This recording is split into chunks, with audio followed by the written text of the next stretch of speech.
छात्री को दुष्कर्म करी साहित्य सार गिरफ थरे नुहे एकाधिक थर दुष्कर्म करथिबा अभियोग।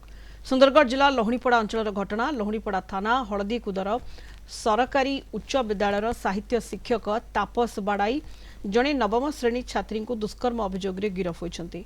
आधार संशोधन करने बाहाना करी संपृक्त छात्री को बणाई को आणुथिले, परे निज भड़ा घर को नहीं दुष्कर्म करुथिले, काहाकू न कहिबाकू धमक देउथिले। आज छात्री जनक थाना एतला देबा परे अभियुक्त शिक्षक तापस सार को गिरफ करिछि लोहणीपड़ा थाना पुलिस।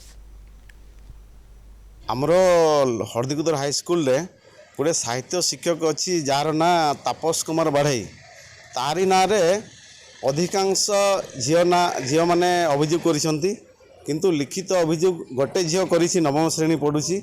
से आज लोहणीपड़ा थाना रे लिखित अभियोग देला परे से तापस कुमार बाढ़ई को पुलिस गिरफ करिछि। स्कूल रे पढ़ुथबा झील मान को आधार कार्ड संशोधन लाइब्रेरी रे काम बहाना रे रूम भीतर को लेकर जोर जबरदस्त दुष्कर्म करिछि। से झील जा कहबा अनुसार